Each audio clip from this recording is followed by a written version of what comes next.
Yes, you're on, bro. Man.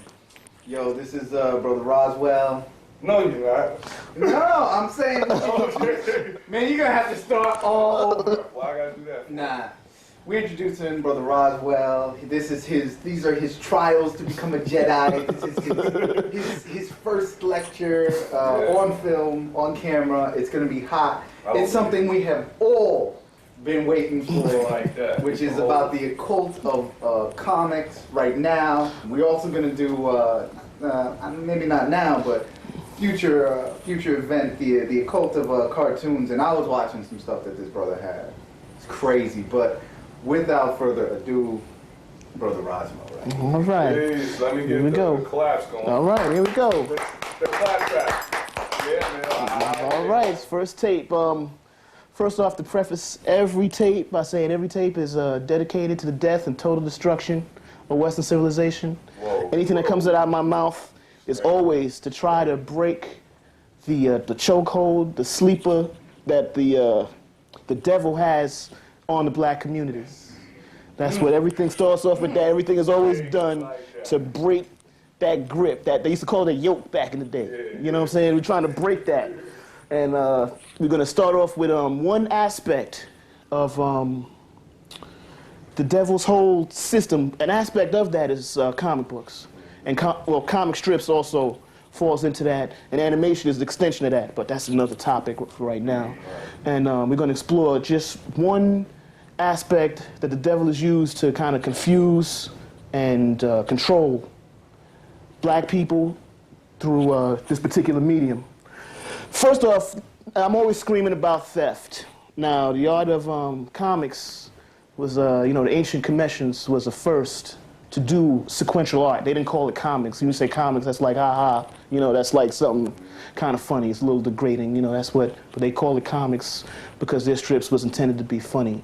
And the first one I like to start off with, if you can zoom in on this guy right here, I'm going to start off, is, how is that? Got it. All right, it's the Yellow Kid. His name is the Yellow Kid. You got him? Yeah, they made this particular character like 1894 through 96.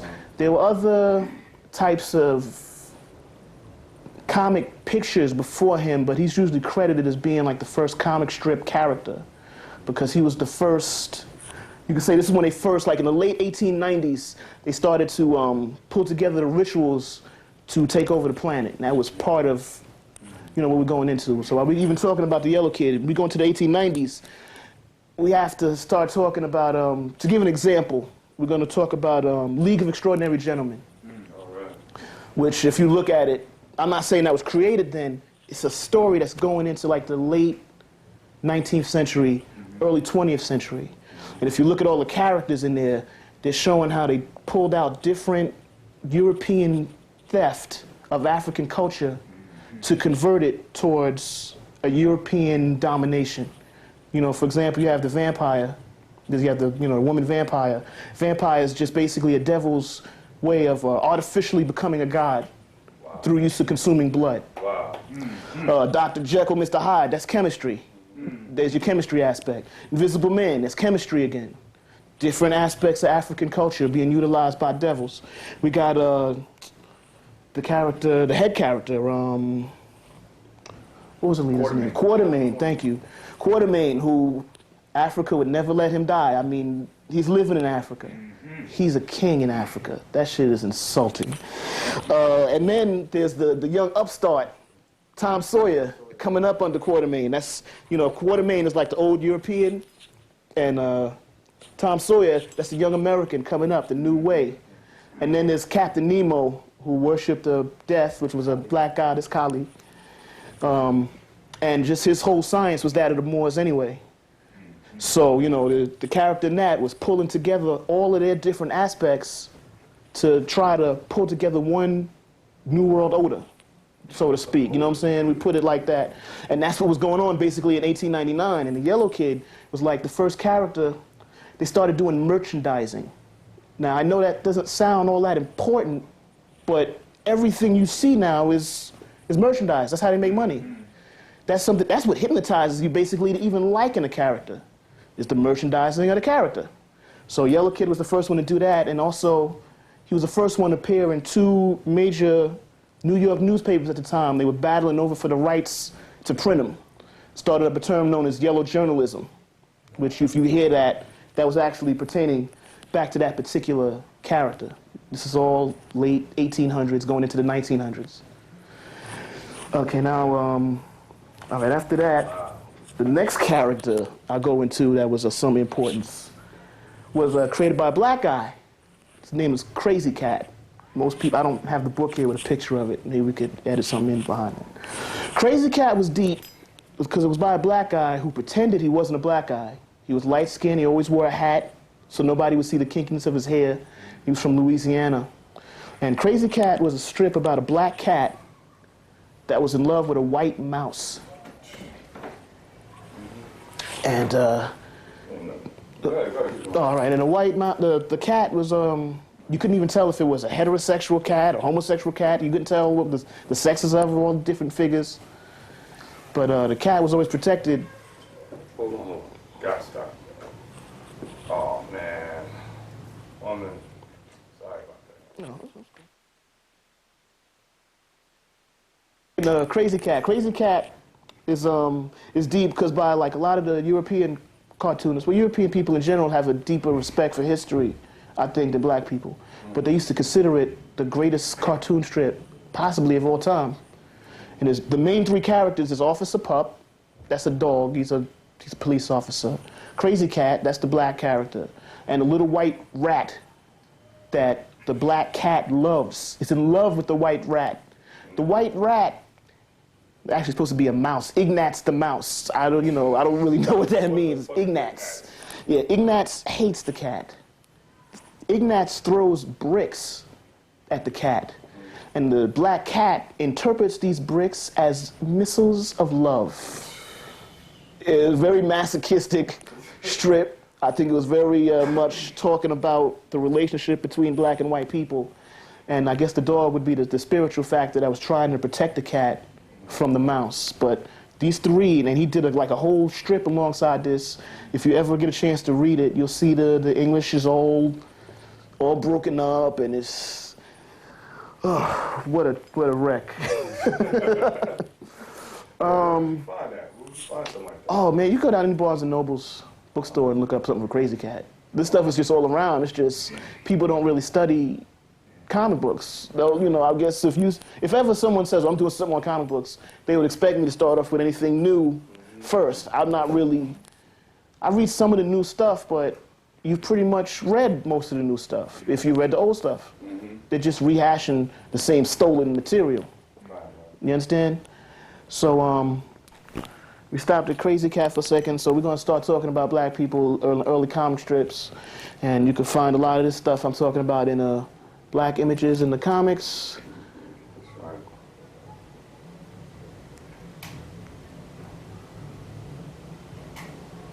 All right, man. I was getting some glare. Yeah, that's cool. Okay. And this one was is basically showing a lot of pictures and stuff of what they really think about you, what they like to think about you, what they're afraid of, what they are, but they projected it onto you. You know what I'm saying? All those kind of things is all mixed up in all of these things, And a same strip by the character, by the author that made the Crazy Cat thing. He made this thing called Musical Mosaic or something like that. If you could get a shot on that, since I got a picture of it. Oh, yeah, I got it. And it's about the adventures of a black character who would disguise himself as another ethnicity to get by on people. So he would say he's like a French prince. He'd come up with some exotic identity for himself and try to pass himself off within the society, as something more than what he really is. Then in the strip, they would find out he was just another coon and chase him off. Oh, man. You know what I'm saying? So that's that. And what year was that? When was that? Oh, what year was that? You said? When were they doing that kind of? Oh, this is 1902, 1910 we're talking about? Yeah. So, Noble Drew Ali didn't even blow up and all of this stuff back then. This is still, and basically I wrote down the 7 types of ways they portrayed black people within this time period. Usually there's the native, which is like an unflattering portrayal of, natives as childish, silly, and dangerous. All of those things was in the native. There's the Tom. Everybody knows what the Tom is. There's the Coon. All right. That's a roguish comedic figure known for pranks and idiosyncratic approach to English language. That's when they would, mangle the language up. And there's also the Pickaninny. If you want to see a Pickaninny, you can see like early Out Gang, Little Rascals. They'd have Farina. That's even before Buckwheat. Was Farina. They have the little things in their hair, and they had big leaps of the imagination and prone to funny bursts of overenthusiasm. Like just be talking, I'll be real good to you, Mr. Charlie. And they just bust out just way too enthusiastic on some bullshit. Yeah, straight bullshit. On some bullshit. There's the Tragic Mulatto. They used to have strips about the Tragic Mulatto, usually women who were trapped in the world. They didn't know they was black or white, but she had this voracious sexual hunger, and she would enjoy the best of both worlds. It's early 1900s. They had the Mammy. The Mammy. The first Tom and Jerry cartoon. Oh, damn, I'm going into cartoons. That's something else. But in the first Tom and Jerry cartoon, they had a Mammy character in there. Used to call Tom Jasper. They didn't even make up names for the characters yet, but that's something else. And the last one is the Buck. The strong, violent, and rebellious bad Negro. The Buck. Brazen. The brazen Buck.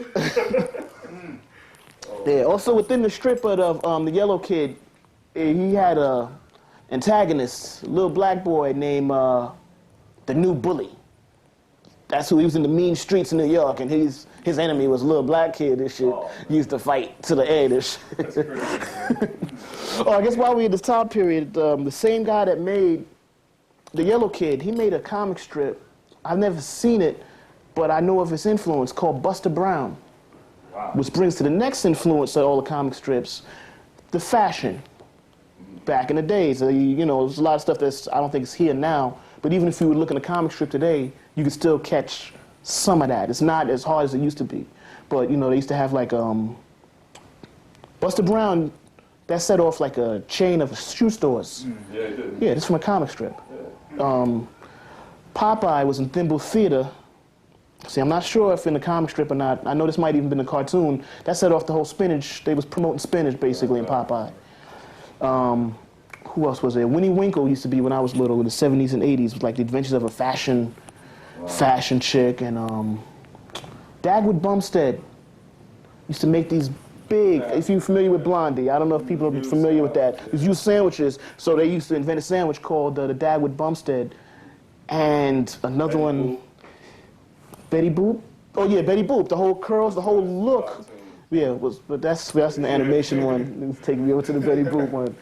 And Baloney, I gotta look this up. Baloney was created from one of the cartoon strips. It's a made-up food. And anybody, if you were to really ask somebody what bologna is, no one can really answer you. No one really knows what bologna is. It's a made-up food. Yeah, it's bologna. And that was something they made up, and they made it into a food from the comic strip. So those are just the examples I can remember off the top of my head of how much stuff came from the comic strips. Then when it went into comic books, the first superhero was Superman. Yeah, too slow. Superman was the first superhero. In his first comic books, he wasn't even as powerful as he is now. He could basically leap tall buildings in a single bound and run real fast. He couldn't fly. He didn't have X-ray vision. He didn't have super hearing. He could just jump, and he was really strong. And that was about it. But they built him up over the years. But we got to mention Superman, because Superman is basically a Jew. Let's call him what he is. His creators were Jewish. He has Jewish tendencies. And, as I always say to Brother Tef, Superman always stood for, truth. Okay, we go with that. Justice. All right, that's cool. And the American way. And then right there, you got to pump the brakes. And I'm putting that out for all those people who keep saying that you're the original Superman. Superman, once again, is a demonic twist on your original abilities. And still, he doesn't even compare to your highest spiritual abilities when you read that. So that's why I'm so, trying to say how much it affects your mind, because most people, if they got hit with superpowers, they want to be like a Superman. He's a joke. Let's call it what it is. You are in tune and one with everything. You don't need to fly to someplace, you're just there. So by trying to emulate, imitate, or identify with what he's doing, you're kind of pulling it down into a lower level, so to speak, But Superman was one of the main mind fucks, if we could say that, We could start off with that. Superman was like the first one that really set off the whole superhero genre.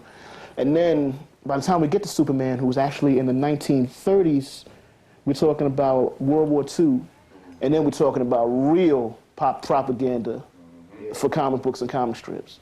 World War II practically sold everything. Everything. All the best cartoons, comics, movies, all the so-called greatest stuff of European media came out of World War II. You know what I'm saying? So we're saying that by the early 1900s, they had warmed up and perfected the rituals that by the time World War II came, they was really trying to push out and lock down everything. You know what I'm saying? I mean, Captain America, Superman, all it was anti-Nazi this, anti-Japanese that.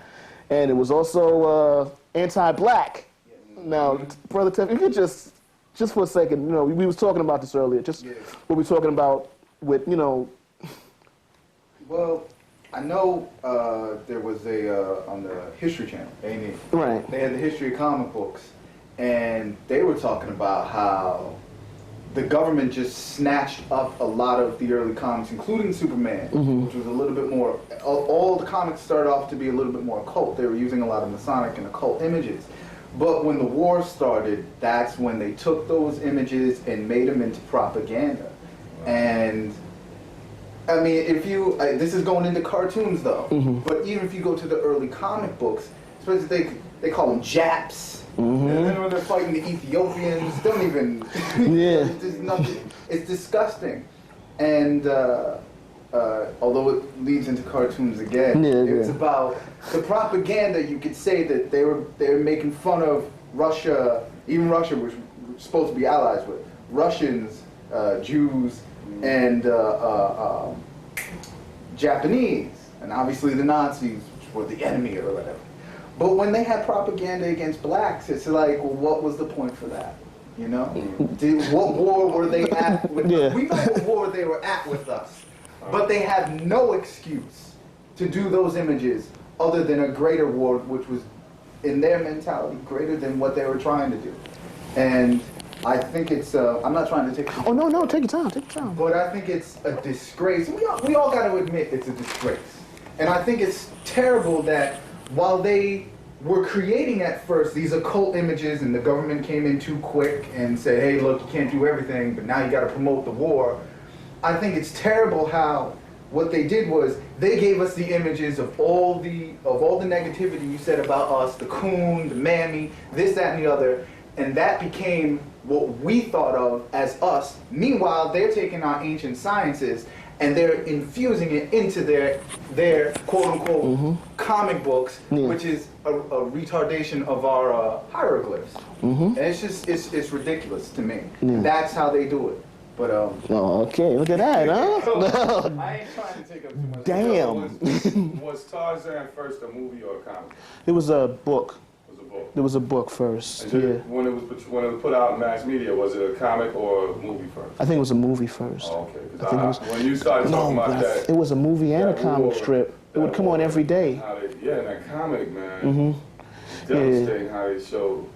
That when you said a war on black people, when you said Ethiopians, I just immediately thought about Tarzan.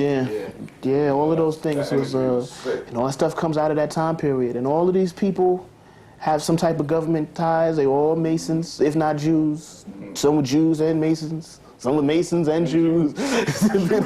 Jewish Masons, devils with blue eyes, devils with black hair, all kind of devils. Devil. You see it.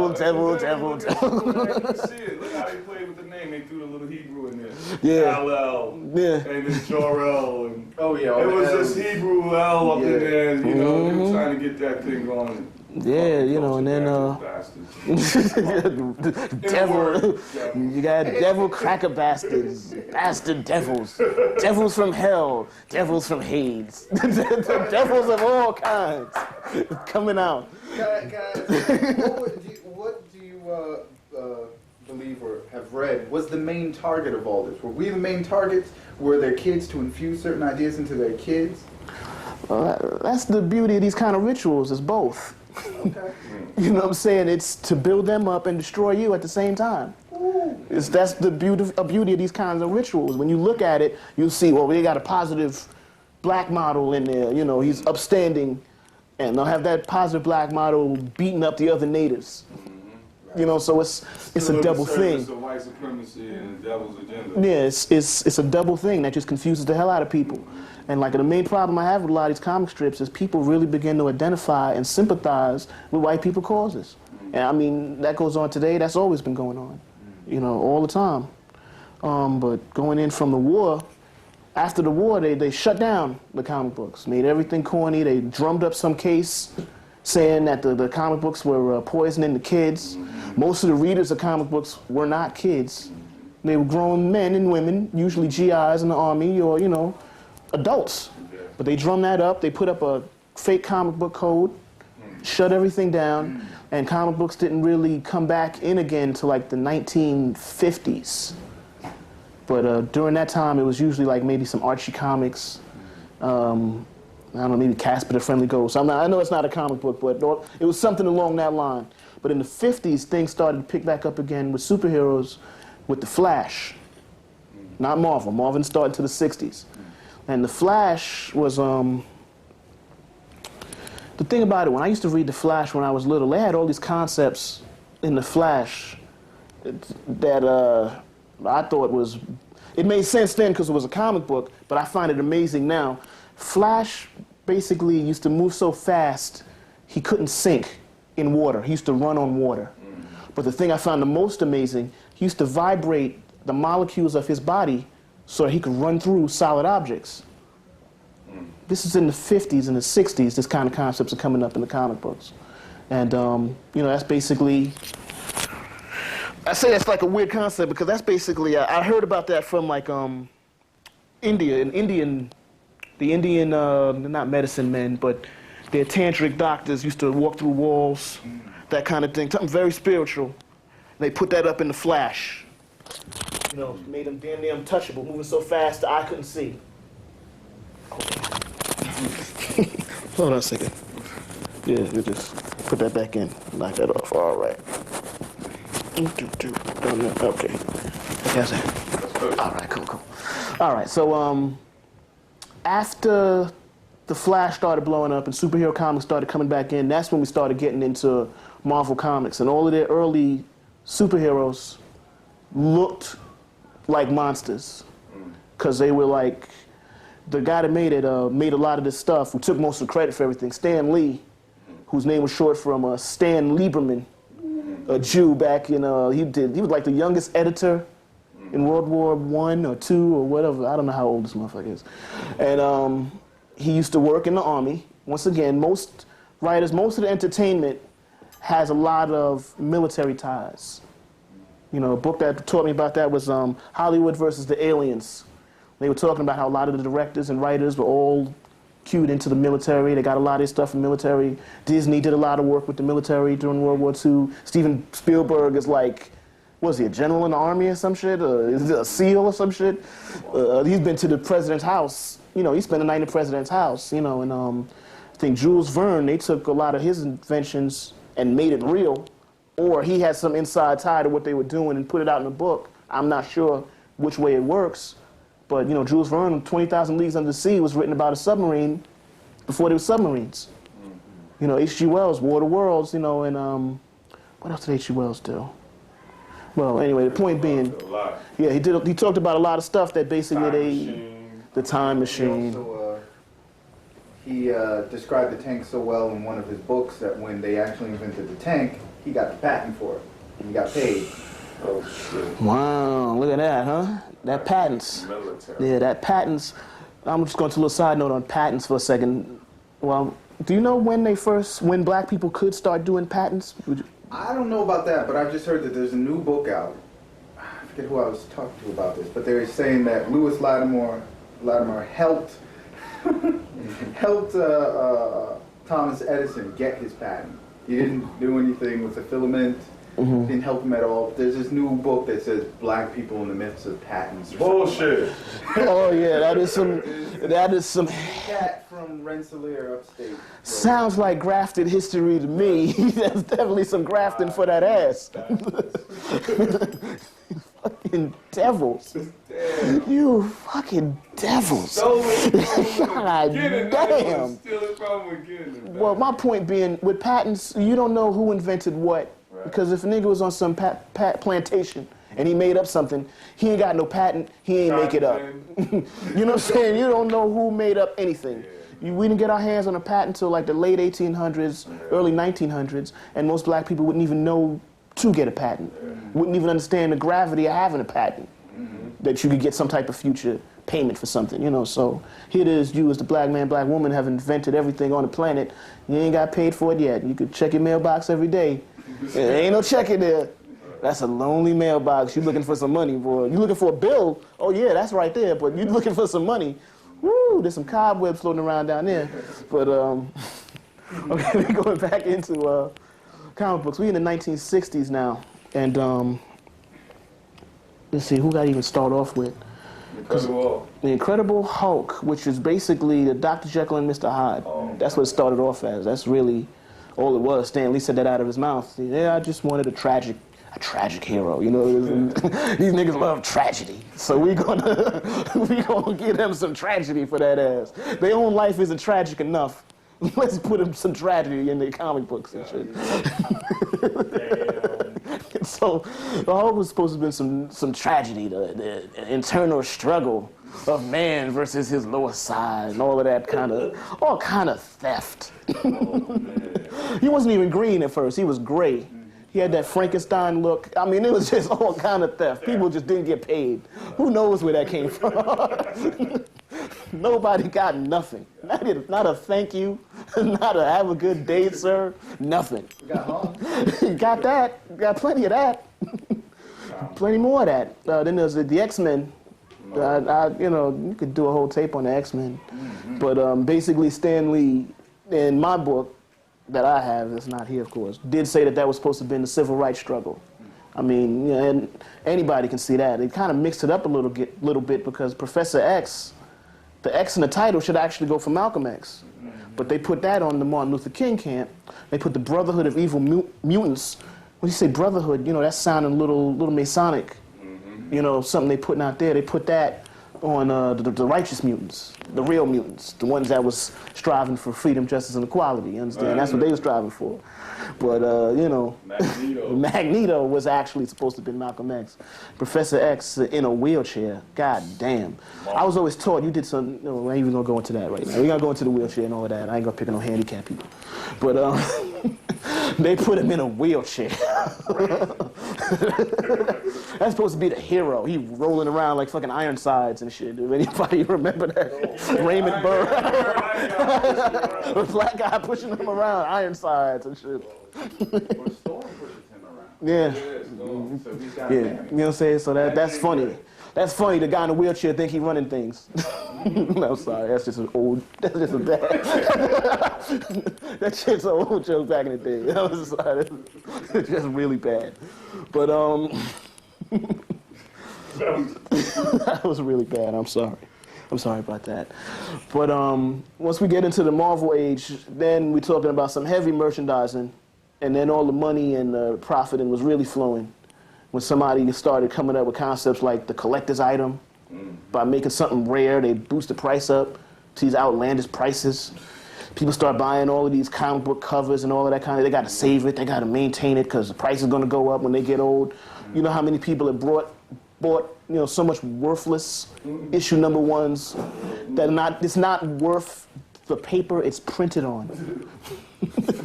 Worth nothing. This shit is worth nothing in comic books and comic strips. And You know, after that, let me just take a little break for a second. Yeah. Okay, well, here we go. We're going to now, I guess, we're going to be jumping around a little bit after that. That's just the basic structure, because by the time we get to now, you know, all the gimmicks and everything has burnt itself out. You know, I mean, you know, we could have talked for a while about Image, which was like some Marvel spin-off, and Warren Devils fighting with each other. They churned out these horrible comics. The comics looked great. They was about nothing. You know, you could say that about a lot of today's movies and stuff. A lot of stuff looks great. They ain't really about anything. You mean the Avengers and Defenders weren't shit? Man, Defenders was the non-team. It was real fucking. It was like a guest star in every issue. You didn't know who everybody and their mama could be a Defender. You see Stan Lee in that motherfucker sometimes and shit. You see the writers, directors, everybody was in there as a superhero. Sweet Christmas. Sweet Christmas. Power, man. Jiminy Christmas. Ooh Lolly, remember that? No, that was like, he was known for that statement, Sweet Christmas. Yeah. He had like 5 of those fucking phrases that was Yeah, sick, man. Power Man. Hurt you to watch this. Power Man should be Communicate. any black person who finds an issue of Power Man should wipe their ass with that fucking comic book after they take the What shit. about Iron Fist? Oh man, yeah, That just was a joke. just capitalizing on the '70s movement. Power Man, Luke Cage. God damn, what was his name? Christmas. Yeah, hero for hire. He was a hero for hire. You know, Spider-Man would work for free. Your friendly neighborhood Spider-Man, he's your man. Luke Cage, you had to hire him to get your service. Working on that staff thing. You know, actually, I have some respect for that shit, because if I had superpowers, I'd be charging y'all for every goddamn thing. Like, oh shit. Superman! Super Razwell! Save my cat! What is in it for me? In what way does this prosper me? Save my horse! All that crazy shit. But yeah, it's Luke Cage. You guys are going to the black characters. A lot of the black characters in these comic books, since white people really don't know how to write for black people, they become white characters with black faces, or they become something all exotic and weird, like Storm. Storm from the X-Men. It's like I'm borrowing a phrase from my man Waz Magnetic. I haven't spoken to him in a while. I'm snatching your phrase, Waz. He used to call people BBD, black by default. That's when you got the black skin, and you don't appreciate it. You don't want to be that. But since you happen to look black, you black by default. And also snatching up more Waz material. I hope you don't get mad. My man Peace Waz out there is I'm gonna give him the tape. yeah, he used to call the whole entertainment industry Revenge of the Nerds. Because the whole entertainment, whether you're in the music, whether you're in the comic books, movies, I don't care what you are, most of the people that work in those industries, if not for that industry, they would be total losers. They would offer humanity nothing. You know what I'm saying? And that's what it is. And I don't care. I just, you know, Revenge of the Nerds, being a nerd does not necessarily mean you're a smart person. It just means you're a very uncool, unhip person who wouldn't succeed in life and didn't have a bright future ahead of you. You know, so that's what the industry has changed people from, what did Biggie say? From ashy and nasty to classy. Oh, man. You know, so, eesh, damn, right? We're gonna jump around. First, I guess I'll just talk about Thor real quick. The mighty Thor. Man. Jesus. Jesus all the way. Yeah, by the rings of Asgard. Odin. All of that. Theft. Thief. Stop, thief. You've stolen my mind. You've stolen everything. Left me butt naked on the street with nothing. Not a pot to piss in, nor a window to throw it out of. Yeah, Thor, I just had to mention that real quick because Thor, to show how they misdirect people in the comic books, Thor in the comic book spoke Elizabethan English, like Shakespeare, Victorian English, you know. King's English. Yeah, I shall smite thee. You know what I'm saying? The bravest warrior, all of this. That has nothing to do with Thor. Nothing. That's such a, you know what I'm saying? That's such a lie. What a fucking lie. They had Hercules and Thor fighting. Yeah. devil on devil crime. Such a lie. The immensity of the lie. The brazen lie. God damn. And then we was talking about Marvel heroes. Oh, let me give some of this Batman and Robin. I got to talk about Batman and Robin because, well, actually, this goes into like the larger topic. We start talking about comic books. We start spinning off into everything else because it's an influence. It's not something in a vacuum. It's part of everything. You understand? It's a whole media. It's really, I'm just trying to explore one part of it to give people a better understanding, but it's really, it just leads into so many things. And the thing about Batman and Robin I always found funny was that TV show with Adam West. And they used to catch a lot of flack for that because basically Batman and Robin was clearly, this is what the white people would say, was clearly an example of a homosexual relationship. A man-boy love association. Yeah, that was some Michael Jackson. No, I gotta take that out because you know what? I don't even know if Michael Jackson did that or not because they pushed that out. I really could give a fuck about that. He did. But they said here is, Adam West was all, dark colors, big man, and Robin had on these panties. He had on panties, bright colors. And at the beginning of every show, you see them swinging down a pole. I mean, this is so gay. I mean, Saturday Night Live, ambiguously gay duo. Ambiguously gay duo. Let's get a shot of them. We got the ambiguously gay duo. Here they go. Wait a minute. Hold on a second. Driving around in a big penis. Not that there's anything wrong with that. I'm Not to insult our gay viewers. Not to insult our, our Fuck you. our sexually challenged viewers. Sexually challenged. Sexual chocolate. What should I do in your time? That's really none of my business. I really don't care. You take it up the ass, it's your business. Fuck you. Anyway, oh, damn. Oh, man, you gotta go with God damn, you're harsh. Anyway. Batman and Robin. Oh, that threw me off. Stop for a second. That threw me off. For a second, I started to laugh. Oh, damn. All right, we're gonna talk about, that was just the problem with putting Batman and Robin. Oh, that in the movies. Now all the movies you see are what? Comic books. Daredevil, X-Men.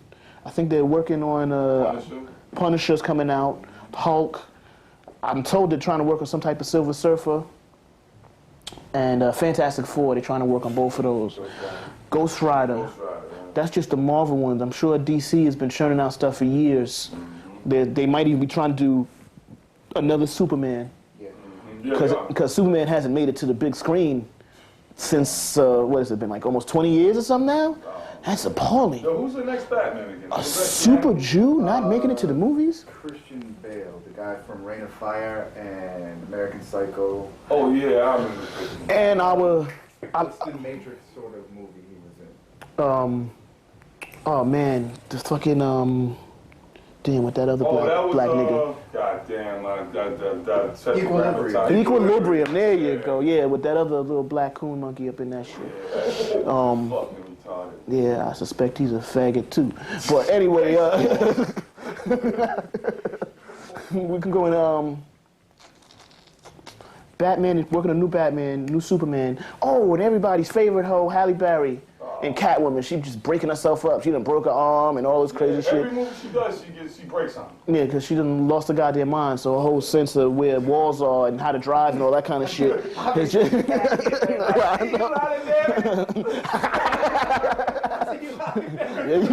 yeah, she should be Catwoman. She got a lot of lives to still be walking around right now. She got one left. One left, right? One left. Yeah, so we're gonna. Her soul, so it doesn't matter. Over with. And we can go into, talk about in the late 80s, early 90s for a second, they started doing black comic books. Like Brother Man, Lance Tooks did something called the Danger Funnies or something like that. And black people just started publishing their own stuff. A lot of that stuff, I think, got suppressed because it was just from black people, for black people. And the whole mindset of the people has changed so much. I'm not even sure how many people still even read comic books. There's not too much point because there's so much cartoons in movies. I mean, you know, a lot of times who has the time, I guess. But I mean, what are they doing with the animation now? I mean, it looks so out there. I mean, yeah, a lot of stuff is real computerized now. The original, you know, a lot of people didn't think the computer animation was going to take on because they said it had no soul to it.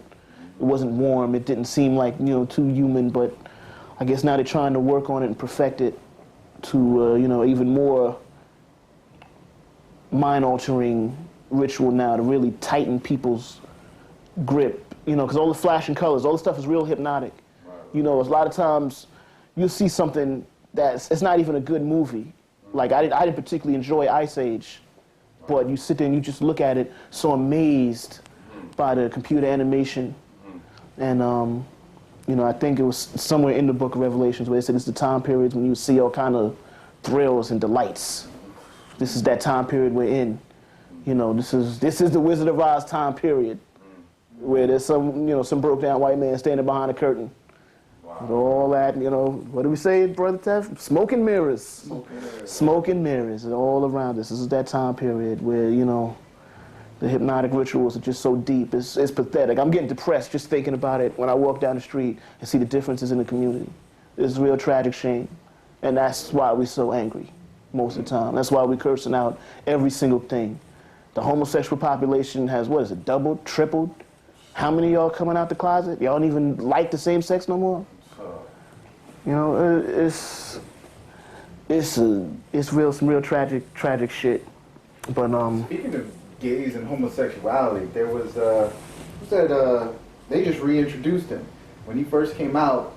He was a cowboy. The Rawhide Kid. Rawhide Kid. Oh when he first came my! out, it was subtle. Yeah. Now he's totally out the box and they've reintroduced the comic book. Yeah. Yeah, it's all good. Rawhide Kid. Listen to the name. Krakow, Krakow. Oh, shit. Whip it good, girl. Yo, we're going to talk about the truth for a second. Y'all want to can y'all handle the truth?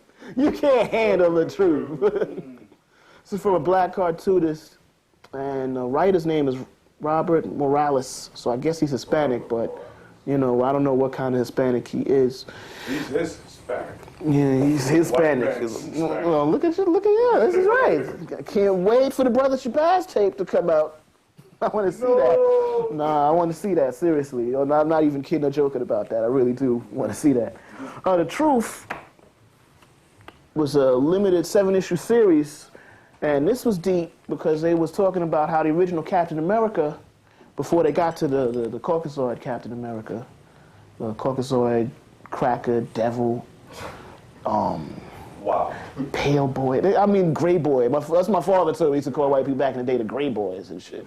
I gotta go ask him what that means and shit. The gray boys. That's what my father. He's older man. He's in his 70s, so he could tell me some stories, I'm sure.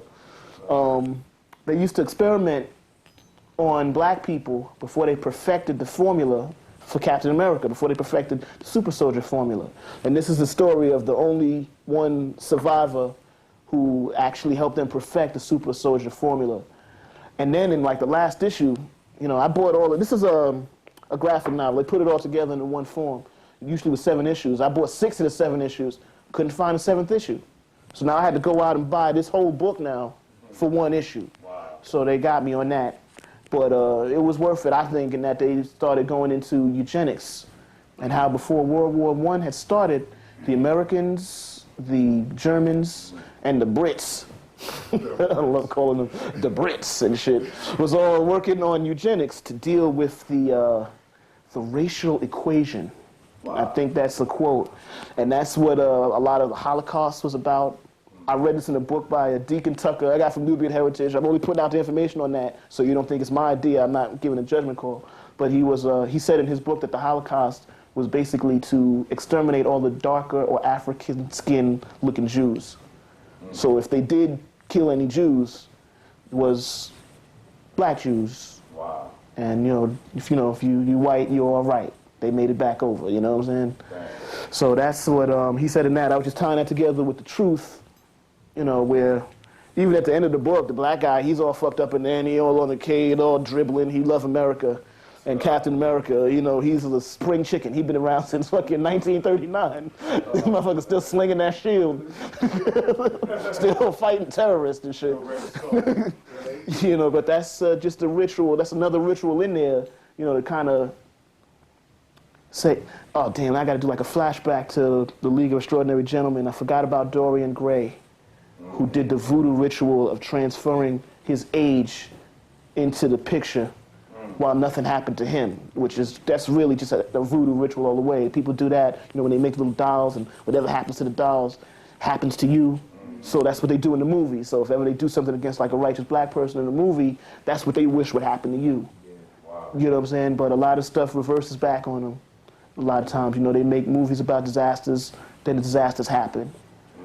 You know, they try to be a little cute with that shit. And, you know, that's what they do in there on The Truth. Oh, let's talk about Wu-Tang. Put out a comic book. Woo! Woo! Woo! Which was The Nine Rings. The Nine Rings. Man. Brother Shabazz put me onto this comic. I didn't know anything about this. Well, I did. I heard about it, but I didn't go for it. Because, you know, I've fallen before in the past for a lot of my favorite hip-hop stars getting involved in the media. You know, like Hammer did the Hammerman cartoon. Kid and Play had a Kid and Play cartoon, all his dolls and all that shit. So, you know, anything where, you know, like if 50 Cent is supposed to be the new Grand Theft Auto or some shit like that, actually, that might be pretty good. That sounds like his forte, you know, dead nigga just running around. That's a rumor. I mean, that's what somebody told me. They were working on a Grand Theft Auto type of game with 50 Cent in it, which sounds about right, you know, what the fuck. But I'm just saying, any product that, you know, a hip-hop star would try to endorse, it makes me kind of skeptical. That's why I didn't get it at first. You know, that was, you know, but I got it, and, you know, Brother Teferu was breaking down a lot of the meanings of the book. Yelled at you. You yelled at me, yo. Anyway, he was giving me, I was still joking a little bit. He got a little, anyway, that's nothing. That's neither here nor there. We was just discussing it in this little break here on how originally when I got it, I didn't get the book because it was cut short. You know, it's not like they ever finished it. They didn't even get to all 9 rings of the Wu-Tang. And then Brother Shabazz was telling me how one of the issues is printed all out of the other and all this kind of stuff. And this is basically this going into suppression. What we saying to black people. You know, this is what must be one of the few superhero comic books.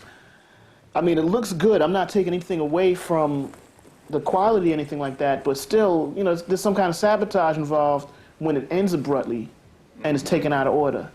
Yeah. So if somebody's pressed for time or you're trying to relax, you're trying to read something, I got to go all the way over into the back of the book somewhere, turn the book upside down, and have like a whole, you know, put this together jigsaw puzzle just to read a comic book. You know, I mean, you know, that's crazy. That's part of the suppression we're talking about.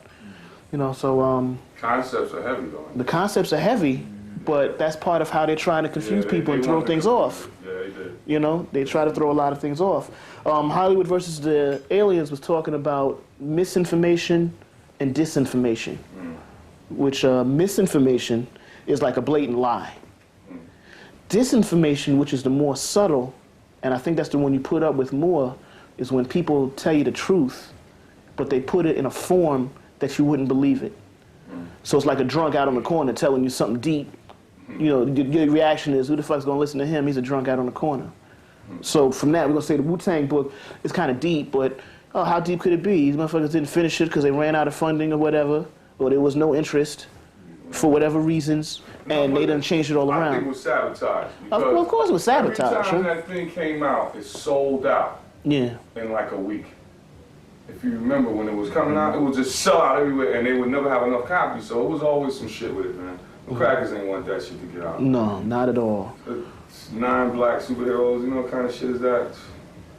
Yeah, so we used to go into, talking about my personal experience with comic books and why I ended up learning a lot of, taking the time to read a lot of this information in history was, I used to work in Pearl Paint, world's largest art store. 23rd or down? Down in Chinatown. Canal. Yeah, Canal. And it's not the same as when I was there, because I was there maybe 6-7 years ago. That's like a long time. But back then, the white folks in there were self-professed and proclaimed witches and warlocks. As in, if you asked them, they would proudly stick out their chest and say, yes, I am a witch, I am a warlock. And I'm a Satanist. Oh yeah, we can't forget the Satanist. Love Satan. You know what I'm saying? I sound like church lady when I go into that. Satan? You know, and that's what they was to me, all of them, Satanist. They love me though, I don't know what that was about. But they were the ones that really, they taught me a lot about myself by teaching me a lot about who they are, what I am not. I'm not a Satanist, never been one. Well, no, I ain't even gonna say that, that's a lie. I was on my way to becoming a heavy Satanist, if not for my teachers and the ancestors that pulled me out of that particular behavior that I was unconsciously following. So if not for them, I wouldn't even be sitting here doing a tape. I would, you know, my hair would have been all cut low. I would have some suit on and a white girl, because that's, you know, that's what we want. That was the shit back then. You know, that's what we're going back into, actually part of the comic books, a lot of the heavy hypnotism, because most of what you perceive as being attractive were white women. Even in the comic books, you know, Wonder Woman and all that kind of, you know, they, you know, always draw everything all big-breasted. White girls got asses in the comic books and shit. And, you know, all the men are like steroid costumes is tight. You know what I'm saying? I mean, you know, I mean, a cape is really, you know, you really seen too many African people with capes on. Unless it was a stripper or some shit. But, you know, but they were the ones who, they would make me aware that, you know, white people used to get different information from black people. Some of them, you have to be within that industry to get information. You understand? Like, a doctor gets a different medical information than from you. You know, unless you know somebody or you fucking somebody white or, you know, that kind of shit. You know, but they're the ones that made me painfully aware of that kind of stuff. All right, so I guess we're gonna talk about now, well, what, Tales from the Crypt a little bit? We're going to that a little bit? Tales from the Crypt. Tales from the Crypt, Tales from the Dark. So all the comic books that took over during the 50s were horror comic books. So that's why when you used to see Tales from the Crypt and the Crypt Keeper and all of that, those were comic books first. I think some of those stories were actually taken from the comic books to show you how a lot of the comic book stories just transferred over into a different medium and try to catch the other non-comic book people. You know, so people who never read a Superman comic, they seen the movie, they seen the show, they seen some type of thing that's affected them somehow relating to Superman to make them sympathize and identify with European problems and, you know, people like Superman. You know, Superman's a hero, he saved some white girl from a well and all that kind of shit. You know, that's basically a lot of stuff we're getting into with that. And let's see who else we want to talk about. Any other characters you wanted to expound on a little bit? I was thinking about a couple of them. Kind of slipped my mind. But I know also with the, you know, going on with the truth, there was a lot of switching up characters and turning them black. Iron Man became War Machine, and they used the black man for War Machine. And there was this whole trend of trying to throw blackness in there by turning, well, they didn't turn Tony Stark into a black man, but there was this whole trend about turning some main characters like Punisher into being black. And there was I know when the Hulk became the Green Hulk again, he went into his mind and had to go through a black door, like the Gray Hulk. Yeah. And then the Green Hulk came back intelligent. And he had to go through his third eye, his darkness. So I thought that was, there's a lot of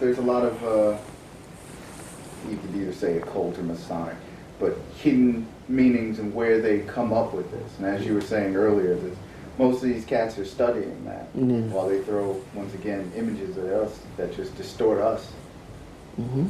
Yeah. You know, the bizarre thing is like Stan Lee, because I would love to go into like individual characters, a lot of that, but, you know, he's been claiming amnesia.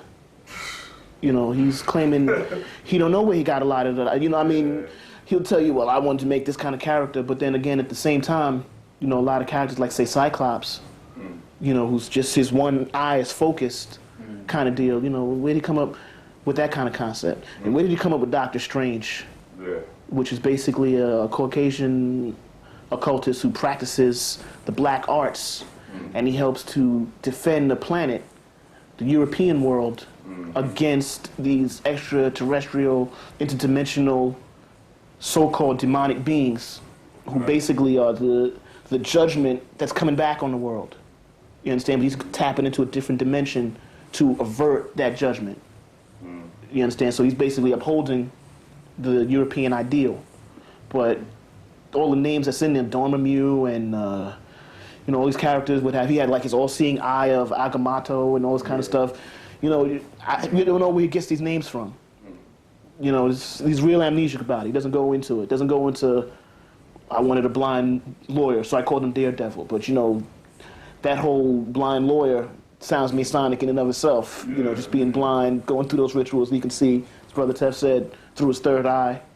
You know, he can't see with his physical eyes. He can see with his mind kind of deal. You know, a lot of these characters, it's real suspect. And a lot of the people that worked with him, like Steve Ditko, they don't even get any kind of real props outside of the comic book community. Steve Ditko was the one who helped make Spider-Man.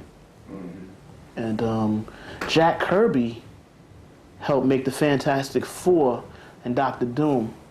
And Doctor Doom, I believe, was the inspiration, a part of it on his design for Darth Vader. And Doctor Doom was interesting because they showed in one comic book the Fantastic Four helped Doctor Doom get back into power of his country. Doctor Doom rules a small little European country. And he's supposed to be this dictator. He's an evil guy. He's bent on world domination. But without him running this little country, the country went into a shambles. It was a ruined country. And the Fantastic Four helped Doctor Doom get back in control of his country, which even though they said he ruled with an iron hand, he loved his people. The place was clean. Nobody was ever hungry. You know, no child went to bed hungry. I mean, the whole place was run straight when he was in control. You know, it kind of makes you feel like you want to live in a world under Dr. Doom and you want to live in the world under Reed Richards. You know, that's a lot of the different sciences I was going through in that character. And then I think Tef brought up, Brother Tef, who brought up Ghost Rider. Well, we'll come back with Ghost Rider after this.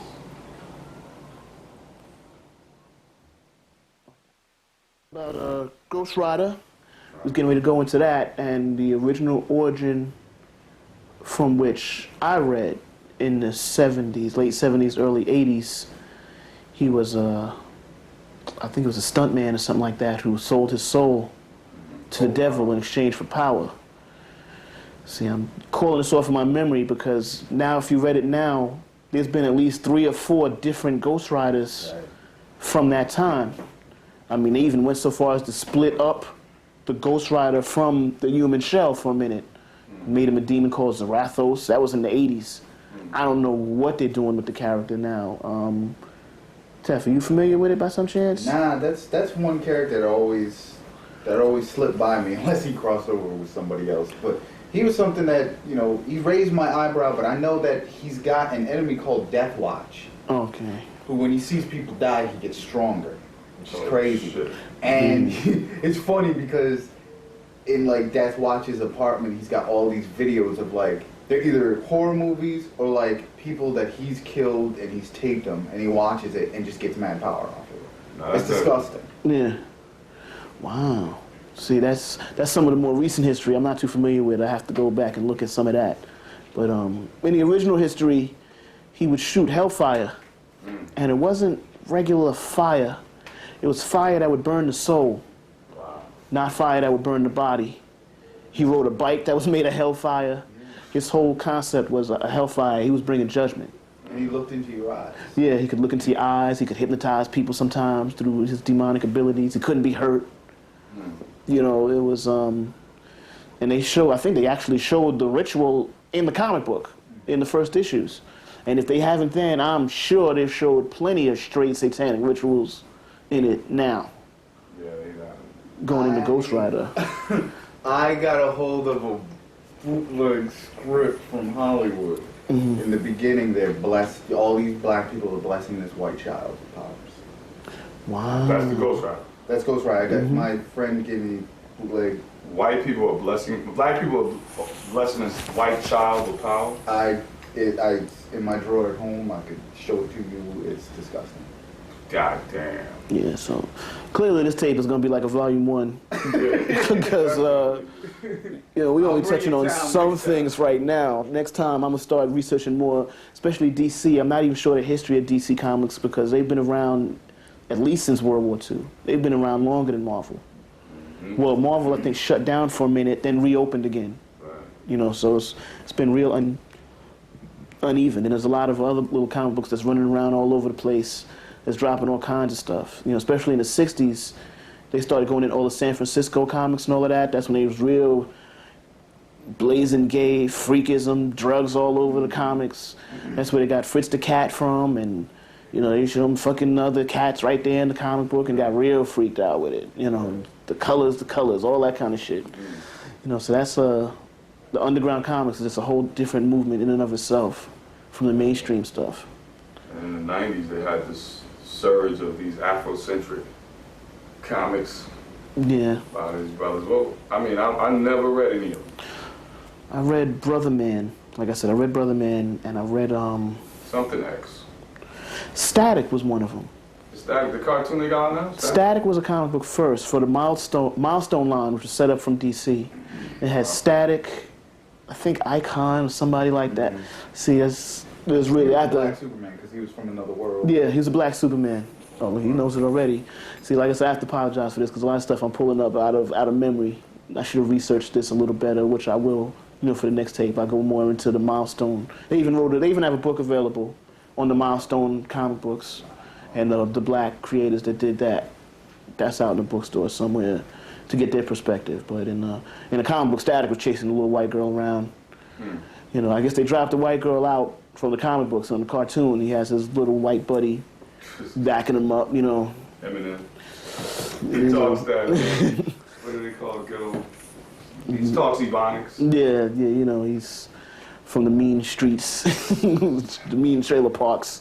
The mean trailer parks and shit. They don't play no shit in them trailer parks and shit.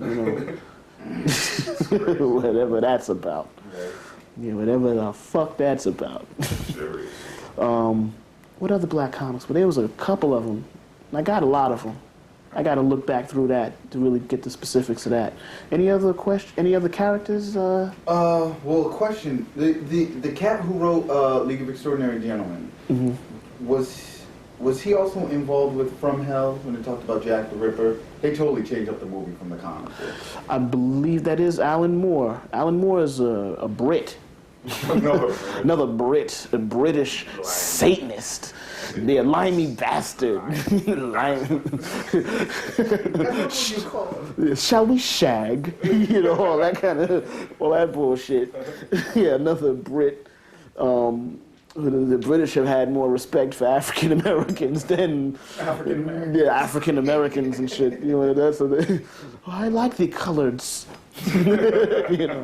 Brits, talking about how they gonna steal your shit over tea. Yeah. That's the only difference between them. And they'll steal your shit and thank you for being the originator of it. Yeah, I have a little more respect for you. They'll give you your credit. They ain't gonna pay you nothing, but they'll give you your credit. Yeah. They ain't gonna try to make your life a little easier or try to ease your sorrows and pains. Something I remember just thinking about comics, and I don't know whether it's connected or whatever, but you remember the old Parliament Funkadelic album covers? Yeah. You open those joints up. Yeah, it was. I think that it was a journey, man. He was a Hispanic cartoonist who would do that. They covered that in a book called That's Blaxploitation. They interviewed him. Right.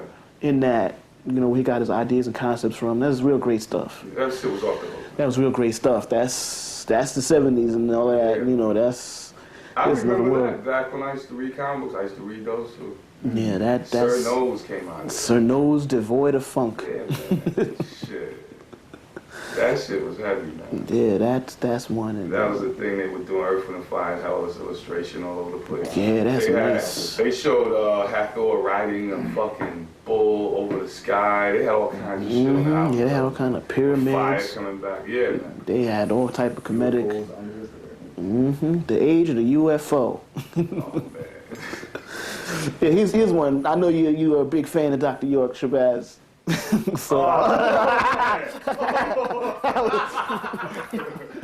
All of his books are comic books. Some of the best material you can get if you're a thief. You want to steal from them poor people who wrote Dr. York's books. I always call him the sweatshop of occultism because I don't ever think that man ever put a pen to anything. This is my personal opinion. I hope no Dr. York people bother me about this shit. You know, I think he had like a whole bunch of people in the background that wrote all his stuff from him. That's just a rumor floating around and somebody told me. You know, but I remember one guy was telling me, speaking of Razwell, because he had one day, actually, I'm asking Shabazz, he heard this one about, you know, Razwell. Now everybody puts Razwell as a government-made UFO. Right. Because the concept is, how can an extraterrestrial craft crash? Wow. You know what I'm saying? This is high technology. It's on a whole other vibration. How can something like that crash? So I think most people now put that out as a government-made UFO. But one of Dr. York's students had told me, this is what I never heard this from anybody else, that basically the reason it wasn't actual UFO craft that crashed due to the Philadelphia experiment and all the experiments they went through at that time threw off the whole vibration of the planet. You know, so I'm basically posing as a question. This is what somebody told me. You know, if anybody happens to know anything about it. Shabazz, you ever heard about that one? Never heard that one. Honestly, I really haven't read a lot of his stuff. Like I did from like 75 up until about... They started losing me, man. It changed so much. It would change coming in and out. Yeah, I think the Israelite stage is when I just dropped out of this. Surprisingly, I think I like his work the most when he was against his own culture. When he was shitting on the Kemetic culture and all of that. Yeah, I like that stuff the best because in that, he called the devil a devil. Yeah, and that stuff had the most energy to it, in my humble opinion. That's the stuff I like. He did. Right, that's what I think what I like the most. You know, he was killing it with that. You know what I'm saying? So, surprisingly, when he was attacking his own, he was at his strongest. He actually made some kind of sense. What we talking? We talking about comic books and shit. Yeah, we talking about comics, yo. Yeah. What are we gonna go into next? What are we gonna talk about next? Any other characters you want? Well, you said something about Krypton. Oh, yeah, Krypton. My personal theory. This is good, man. Yeah, Krypton. My personal insight into kryptonite and things like that is how could something that's from your home planet, the last vestige of your home planet, harm you? How can it make you weak and make you sick? Well, basically, that's what they've done to today's black people whenever you'll see something that's of your culture. Anything that's voodoo, Kemetic, anything of that nature, which was your original culture, makes most of you black people sick. Y'all think it's a sin, you're scared of it, you hate it. You know what I'm saying? I mean, that's basically what I felt was the science behind kryptonite. It's a psychological thing. You know, so that, and then, going into Batman, which y'all, you can have a field day just talking about Batman all day, but basically this is a mentally unbalanced white boy just fighting mentally unbalanced people. Wow. The bulk of his villains in the earlier stuff, they didn't even have superpowers. They were just crazy. The Joker was crazy. The Penguin was crazy. The Riddler was crazy. Yeah. A Catwoman was another mental patient. Yeah. They all Two-Face. Oh, God damn. Yeah, Mr. Freeze. I mean, come on. I love how Two-Face was a lawyer. Yeah. He was a lawyer. Yeah. Have you ever read the graphic novel called Arkham Asylum? It's all done in paintings. And at the end, they have them speaking like what they would speak like. And it says, I'm a lawyer. And then on the other side, it says, I'm a liar. Yeah. That stuff. Lawyer's liar, yeah. Deep. Yeah, the whole concept of Arkham Asylum. So the whole Batman thing is just a whole lesson in OCD, obsessive compulsive disorder, all the different types of mental disorders, compulsive behavior. Right. These guys can't even help themselves.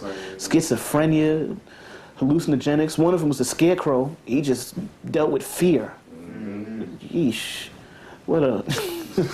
And Batman, who knows what kind of issues he got. That he's going around in tights, trying to scare people fighting crime. He's supposed to be rich. Yeah.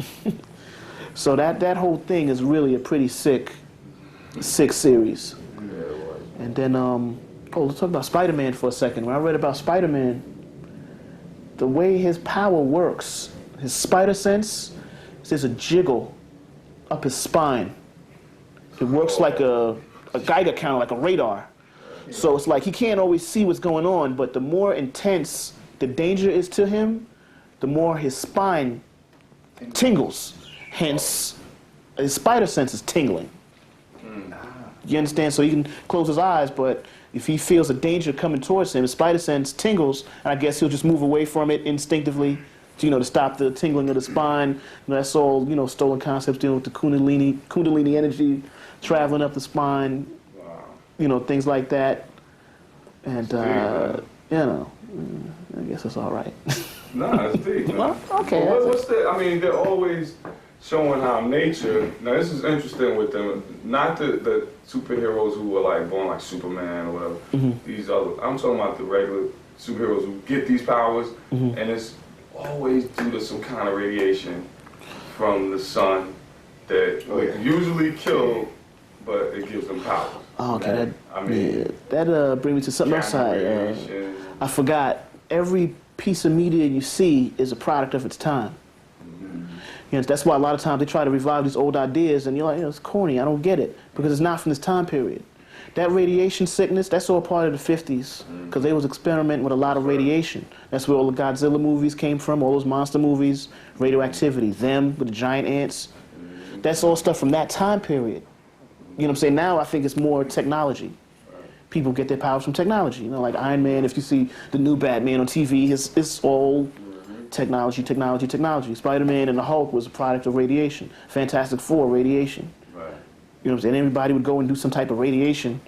But the Fantastic Four, that's a deep one too. Yeah, each of them was symbolic of the elements. I think the Human Torch. It's fire. Yeah, that also sounds notoriously gay. Me and Brother Tev were just talking about that with somebody. Flame on,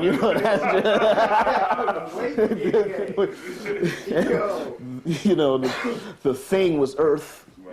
And Mr. Fantastic, I always put with water. Yeah. And the invisible Girl was air. Well, girl, now it's the invisible woman, was air. But in the cartoon series they did that, they took out the Human Torch in one of them and put in some cheesy ass robot because they was afraid the little white kids would start setting themselves on fire, thinking that. I'm sorry. That's good. I'm not making it up. That's why I'm looking at you.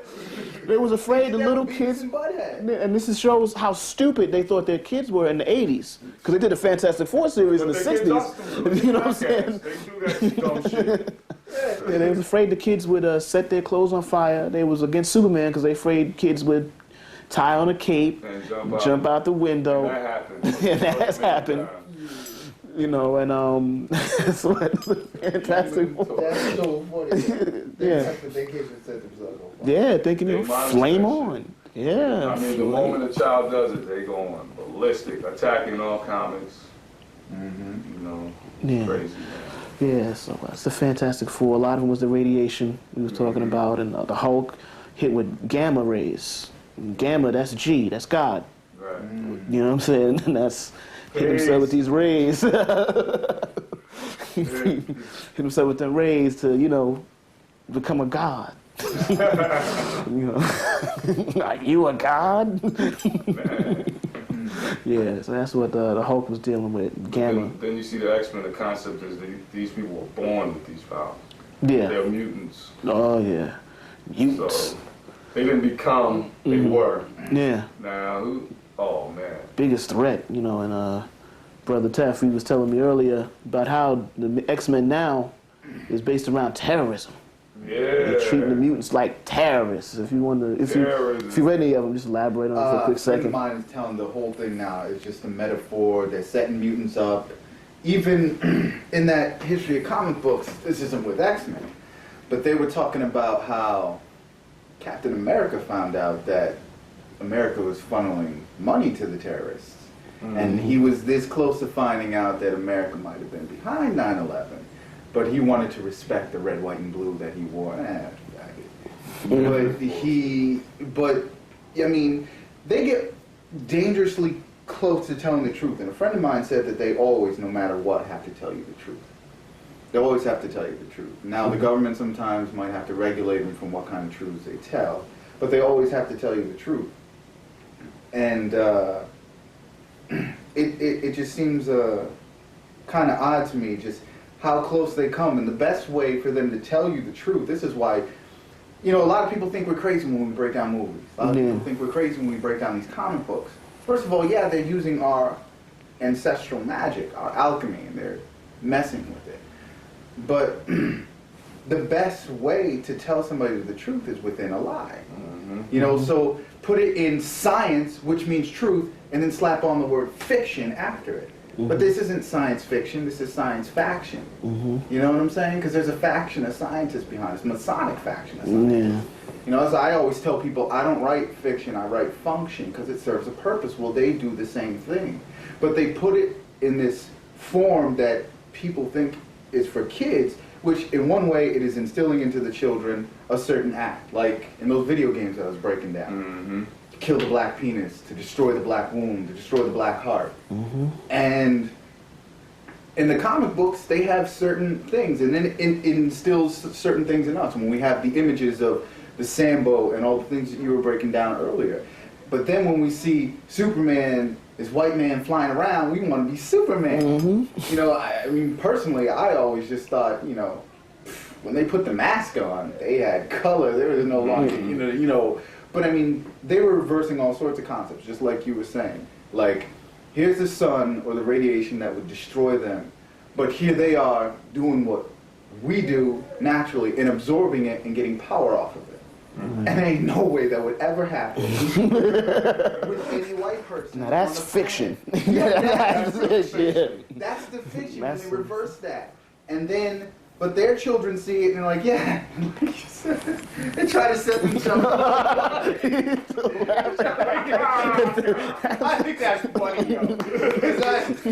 And then when you say jackass, I mean, you see them light themselves on fire, and they got that new one on MTV. It's about Nature Call or something, and they're running with wild animals and running and wondering why they get killed. Like Siegfried and Roy, I thought that was hilarious when I woke up. I was like, because they did that on The Simpsons. They showed the lion attack, and I was like, I've been waiting for that. When the guy that same week, right after David Letterman said, "Don't you think it's kind of dangerous living amongst bears?" He's like, "But they know who I am. I'm family to them."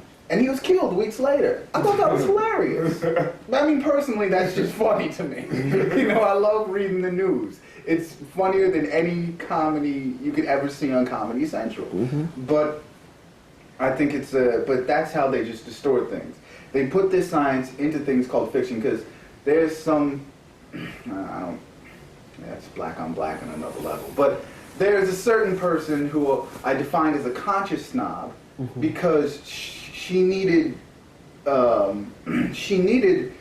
consciousness to come in thick books with all these big words in them.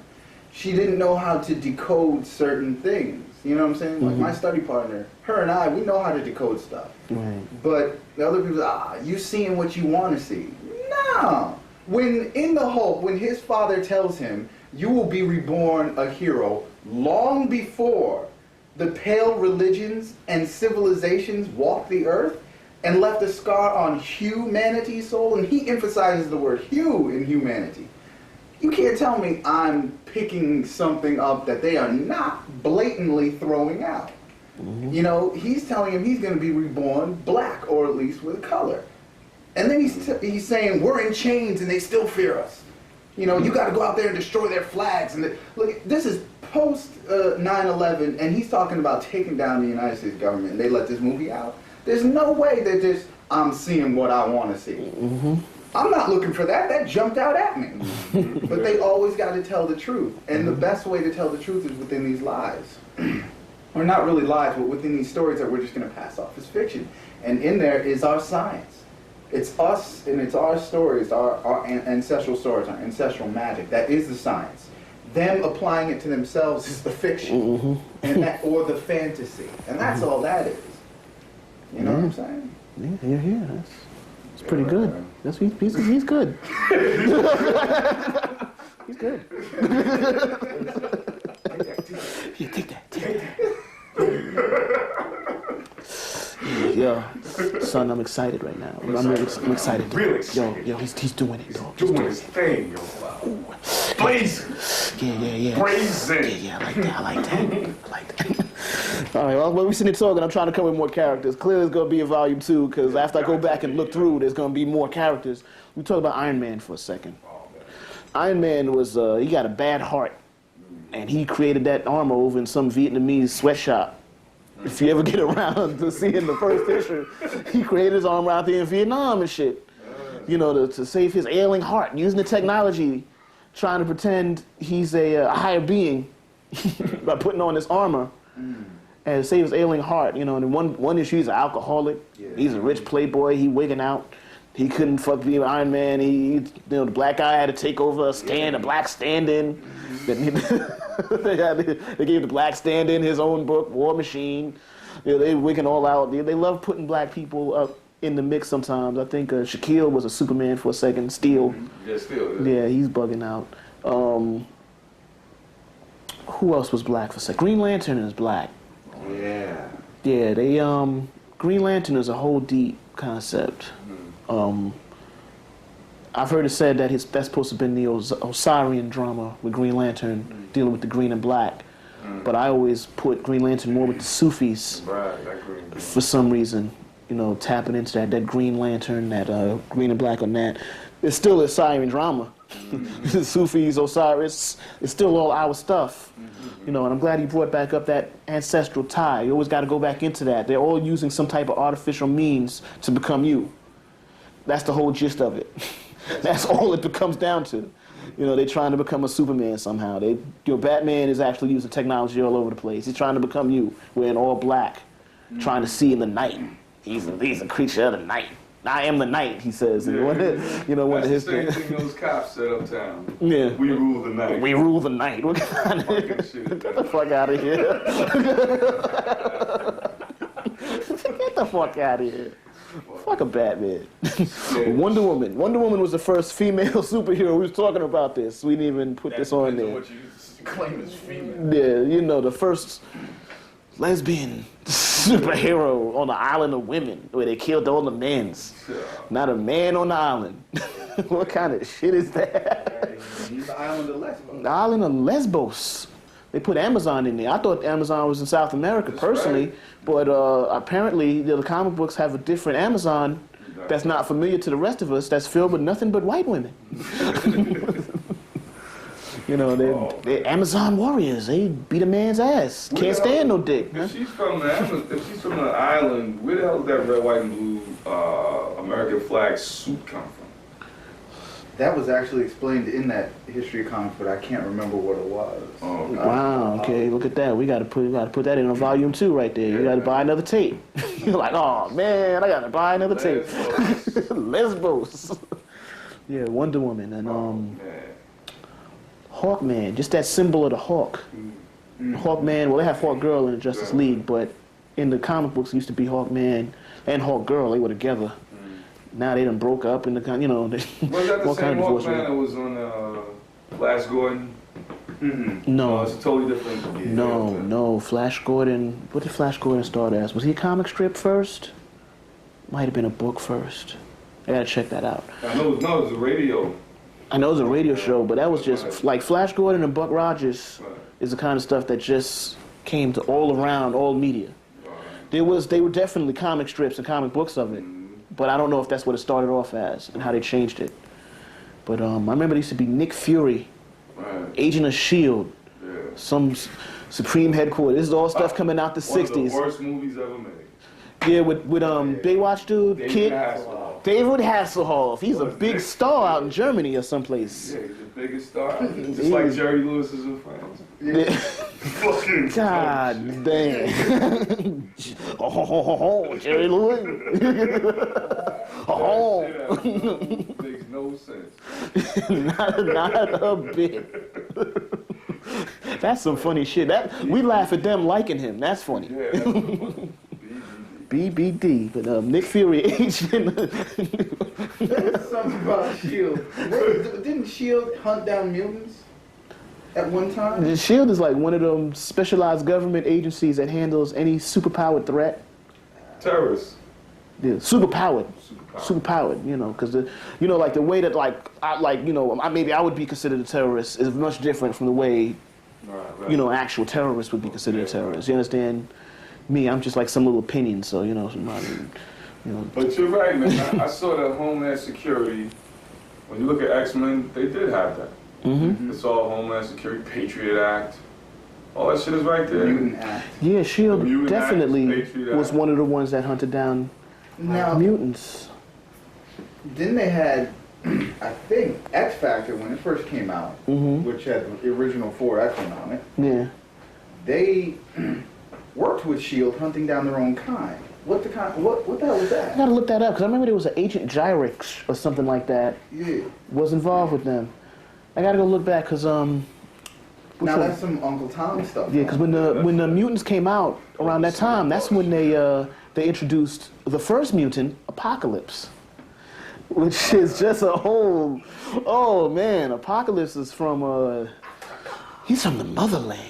He blue and black, and his name is Apocalypse. Yeek. And he was the first mutant. He's considered to be the most powerful. He's existed from ancient Kemet, which is a proper title, and he could beat up all the other mutants. He got every other power in the world. He's like the primary mutant. He was the mutant to beat. Yeah. He changed the white angel into the archangel, gave him some real powers. Now he ain't flying around. He got real powers before, because that was never a superpower that impressed me. Just having wings on your back, you can just shoot him. What the fuck? What kind of? It seemed more like a handicap. I know, right? What the fuck is he gonna do? He can't come to the club. Shit, you can hit him with. You don't even need a gun. You can stab him with a knife. What the fuck is that? Corny. But Apocalypse made him into a real mutant. He made him all blue and black, gave that cracker some melanin, changed his color, and he did. You remember Archangel? Salt on that crack. Put some makeup on, put a little flush in them cheeks. Inject some life into him. Spruced him up and shit. God damn. Apocalypse. I remember the X-Men first comics was so fucking. But Iceman. Yeah. Oh man, that's a crazy comic. Yeah, Iceman, Marvel Girl. They love calling the women girls. Yeah. I think Wonder Woman was the only one who had a woman, but on Marvel it was Marvel Girl, Invisible Girl, The Beast. The Beast. All he had was big feet and a big head. He could jump around like a. He was always crouched. He never stood up. Yeah, but he spoke perfect English. Yeah, and read a lot of big books. Yeah, he was like really smart, but he mutated later and he turned all blue fur over his whole body. He mutated. They made him just look left him out of the movie, man. What's up with that? There was a cameo in the second one. Yeah, he went to jail too. Oh yeah. Yeah, he went to jail. He got locked up. He was trying to fight. You know how like Al Sharpton and all of them, when they try to fight, they do their riots and they get arrested and sit in jail. And they said, you can go free, but I'm gonna sit in jail to make me a political stand and all that kind of shit. That's what happened with the Beast. He was trying to make a political stand for mutants to have the right to be free and all of that. Yeah, exactly. Oh boy, that's the best you can come up with that kind of nonsense. Wow, what other kind of characters could we deal with on this one here? Went over Little Green Lantern. Silver Surfer. Oh, Silver Surfer. Silver Surfer. Silver Surfer was a herald for Galactus. Galactus was supposed to be one of the gods. Basically, he was the planet tester. If your planet was right and exact, he leave your planet alone. If your planet was lacking, judgment, he eats your planet.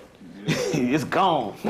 And the Silver Surfer had volunteered to work for Galactus to save his planet. So basically, the Silver Surfer was the first herald, and he would travel from world to world trying to see if it had suitable energies for Galactus, and he worked for them, and he rebelled against Galactus. Galactus imprisoned him on Earth. A fate worse than death. You go into the early comic books, it was tragedy all the way. He's yearning for space. He want to go home. He trapped on Earth. Anywhere is better than here. You know, black people can relate to the Silver Surfer. I want to go home. Oh shit! What the fuck did they put me into? I tried to stand up for a cause or something I believed in, and they trapped me with the motherfucker. Oh, you like the Earth so much? Your ass could stay there. And that's what he did for the first issues. And the later ones, he traveled out in space, then it got more into all the outer space metaphors. You know, like he got trapped on a planet that trapped him in bureaucracy. He fought a living planet one time. The whole planet was like one conscious being. You know, a whole bunch of real space concepts later came up into the Silver Surfer, which I guess I think they were trying to work on a movie or something with that. What is the whole deal with when they started introducing some of the more galactic characters? Thanos, Infinity Cycles, Secret Wars 2, The Beyonder. Yeah, wow. Who's that cat we were talking about the Warlock? Adam Warlock. That ties in with Thanos. But Warlock, when they first made him, he was an artificial being made by a secret scientific group. We product of the 60s again, called the Enclave. The Enclave put this artificial being together, you know, or they accelerated his evolution from something. But whatever it was, as soon as he was released, he felt he was too smart for them, and he left the planet Earth altogether because he didn't like men. He didn't like mankind. He felt it was beneath him. Look at me mangling it all up and shit. No, he didn't like men. I mean, I can relate to that. Disliked men in the same He way. disliked men. He disliked mankind. He disliked white people. He was golden skinned. He left the planet to go seek his own thing. Then when they went into the next chapter of his life, he was on another Earth, an Earth that's on the opposite side of the sun. Wow. They used to call it counter-Earth. He became the Christ of that Earth. They did a whole Christ thing with him on that, where he was fighting something called the Man-Beast on the comic, and when they killed him, he came back to life. This is still, we talk in the 70s. We're still in the 70s with that. The stuff where they have him now, he's up with Thanos. Thanos, who's a lover of death. He's all black. Well, I mean, his skin is black. And he's the son of a group of beings called the Titans that live on Saturn. Yeah. Oh, wow. And his brother is a being called Eros, whose power is love. But Thanos is a lover of death, and he was destroyed the universe as a tribute to death. Oh, shit. You know what I'm saying? So that whole Thanos thing, and the writer Jim Starlin, he used to write them all like in sagas. There's the Thanos quest where he tried to assemble all these different gems. Anytime you see gems, you think in chakras, which tuned him into the whole powers of the universe. That was one of the Thanos. That was the first, the Infinity Gauntlet. Then there was one where Warlock's evil side got out, and he was trying to take over the universe through. They called that one the Infinity Crusades. Oh, man. Yeah, it was Adam Warlock's feminine half was taking over the universe through Christianity. Whoa, back up. Yeah, everything was for the glory. She was all dressed like a golden knight. And she would convert people to fight only for the positive forces of the universe. Yeah. That's crazy. Yeah, That's deep. everything I put out, these are just some of the concepts I remember.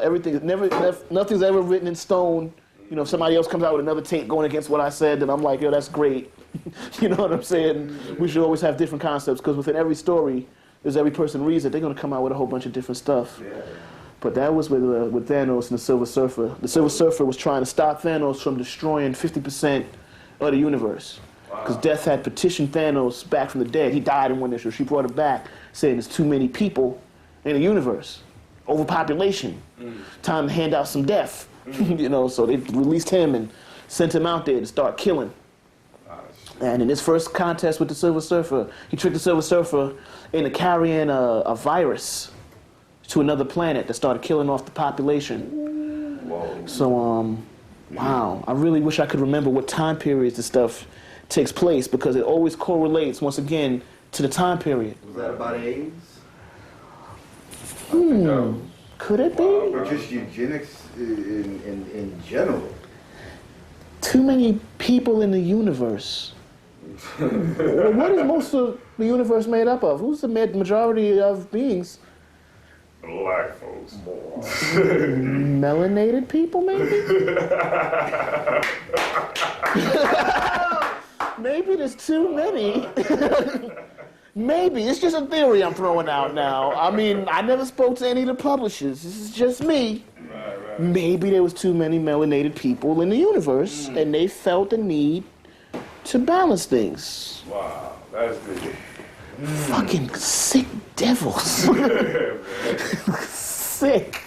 That's a sick concept. Yeah, that's crazy, man. And they're doing it every day. Every day. God damn. Yeah, let's talk about what else we go into in the comic books. Okay, I got two that are real interesting. What's that? Bounce from comic books to comic books. Brother and sister, Quicksilver and Scarlet. What was her name? Scarlet Witch. Yeah. Avengers and X-Men. Yeah. Quicksilver was one of the first X-Men, right? And it's Magneto's children. He was one of the first brotherhoods of evil mutants. All right. Yeah, he was one of Magneto's children. I know in the cartoon he's grooming him to become the next leader. In the comic books, Quicksilver really didn't have. He was like he was a side. He was just a dick. Yeah, He was just a real dick. An appendix to another hero story or some shit. He's a footnote. The footnote. Yeah. Yeah, he was a footnote. He ran real fast, and he had a bad temper. Yeah. Now, the Scarlet Witch, her ability was, now, the way it's written, she deals with chaos magic. Wow. When she was originally written from Stan Lee, I'm sorry. Right. Her powers was to affect probabilities, which was chaos magic. Yeah, They just put a new label on it now. But that's what her abilities now, chaos magic. You know, I guess what can go wrong will go wrong and all that kind of. She be fighting people, she point at them, they trip. You know, just having a bad day fighting her. It's just a rough day. What the fuck happened? You knock your own self out and shit. Wake up late. You know, Can't I get guess to the fucking- it's like, you know, there's a 1 in a billion chance that the air would suddenly stop going into your lungs, and she could do that. You know what I'm saying? So that she was like one of the most powerful So how she characters. hook up with the Vision? What's up with the Vision? They made the Vision was an android, Right. and they made an artificial baby together Oh. through her chaos magic. Yeah, man. The laws of probability. They made a magical child. They made a magical child together. Her and this red and green android With the jewel in his foot. with the jewel in his forehead. This is an android though. Yeah. Yeah, the android. What was his And, powers? he could control his density, Right, so he right. could make himself real light. We could walk through walls, make himself hard as diamond. And he was an android based on a character known as Wonder Man. I'm only bringing him up for a second because when Wonder Man died in his first appearance, they brought him back in a comic book under a voodoo villain known as the Black Talon.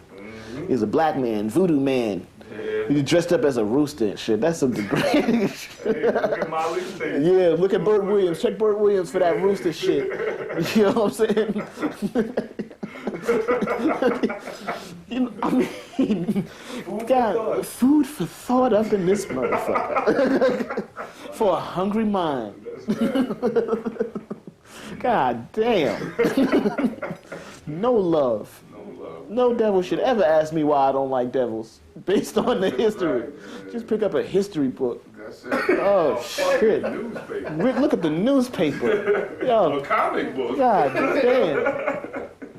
Torturing black people. Torturing. These motherfuckers. God Man, damn. Who's next, man? I was gonna talk about. I'm trying to talk. The other comic books was Richie Rich.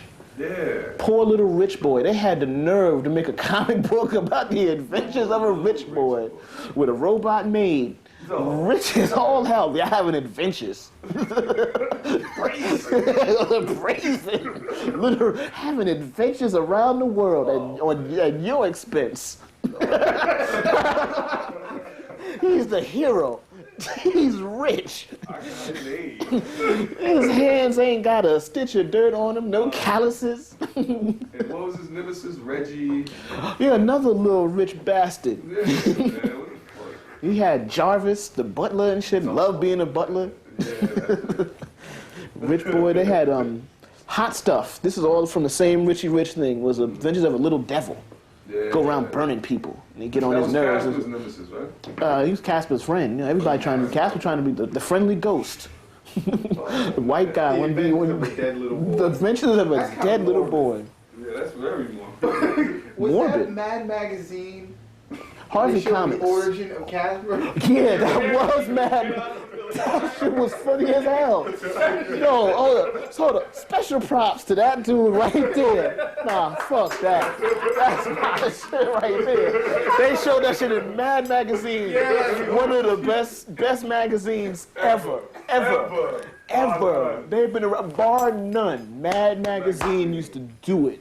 Yeah, they laid it down. They laid it The down. Love Boat. Yeah, they The did. best one where they shitted on Isaac. Oh, shit. They had that motherfucker. Oh, my God. I haven't picked up a Mad. It's still out in the stores. They still printing. I haven't picked up one in a while, but they shitted on whatever the hot topic was. Oh, man. They shitted on them. And that Casper one was one of them. And then it was Shabazz talking about the folding page on the back. Oh, yeah, man, that was the shit. Spy versus spy, the black spy versus the white spy. Come on now. Oh, that shit is But funny they as all hell. both used to get it, though. Yeah. Oh, yeah. It was, you know, Fucking, oh, man. taking turns, beating each other. Clearly a sick crackers. And Alfred E. Newman. Alfred E. Newman. Oh, man, that is some sick face shit. is hysterical to me. It's a Jew. Oh, yeah. It's a fucking Jew. What me worry? I think What that was, me worry? yeah. Sound like fucking, who's that mayor and shit? How am I doing? Remember that shit? Oh, man. Mayor Koch. Yeah, that was bad. And Frank Perdue. And Frank Perdue, the same, Never saw them two. the same motherfucker and shit. Fucking switch uniforms and shit. He'd be the mayor with a suit on and run over and pop the chicken hat on. And I make the best chicken. If you can find a fresher bird, you get your money back or whatever, some catchphrase and shit. If it don't say Purdue, it ain't a good chicken or some shit. That's just more hypnotism that I remember a lot of those fucking commercials. That's a sad shame. You know what I'm saying? Now, talking about commercials, now they're mixing in good, cool, funk, soul 70 music to sell hamburgers. So shit. I go to listen to like some Sly and the Family Stone, and suddenly I want McDonald's. It's just ridiculous now. Because now you're just like, oh, damn, I'm associating it with a Big Mac now. And that's just retarded to me. Yeah, that's real crazy, man. Oh man, it's a damn shame. I guess.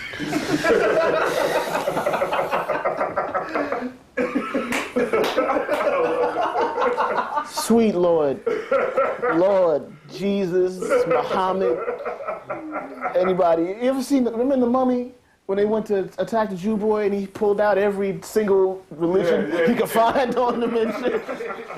I'm just imploring any God out there that can help, that hears me, to please end this insanity. To stop this system cold. Yeah, man. You know, I mean, that's just putting it kind. I mean that like there's a plea to the black people to somehow, some way, wake the fuck up or do something, or just, oh, damn. Well, you know, as the book of the law says, you know, you're not supposed to pity the fallen. I never knew them, you know. Yeah, man. You know, fuck it. Seriously, bro. Fuck them. Crash and burn. Crash and burn. Fuck them. Androids, clones, all kind of stuff they done put in these books and giving you concepts that you probably would have never even thought of come out in these comic books. Hercules, his mythologies, all kind of gay. I mean, we could cover the whole thing. You know, I think the only ones I didn't touch on was maybe Archie, because that was just the adventures of more white people. Archie and Jughead. Yeah. With a crown on. The sad part is, I think they've archified all the shows now and shit. You see Smallville, that's that Archie, what were we talking about? 90210 mentality, Smallville, Buffy the Vampire Slayer, Charm, they all got that glossy Beverly Hills 90210 look. That's what X-Men, the new X-Men, it falls into that category too. With that all, what we were talking about, angst. That's what they call it. Yeah, white angst. When white people had problems, they got angst.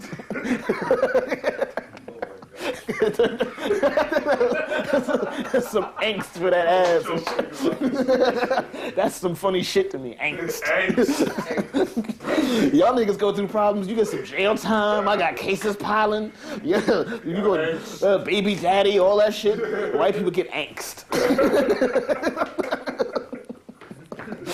Jimmy Dean and shit. He's misunderstood. They misunderstood and shit. Something with Evel Knievel. So, I don't know what his parents were thinking. I know, right? Evel, when he was growing up, he was this kid getting in trouble, and everybody knew about him in town. And they're like, he's trying to do these stunts, and he was like this thug cat. And I'm like, if he was black, he would have been shot at the age of 13. Yeah. But cops would arrest him and say, channel your energy somewhere else. If he was black, they would have channeled all his energy into beating the hell out of him with a stick. And it's just disgusting to me. It's just like, they get chances, like you say, they have angst, we have conviction. You get some jail time for that ass.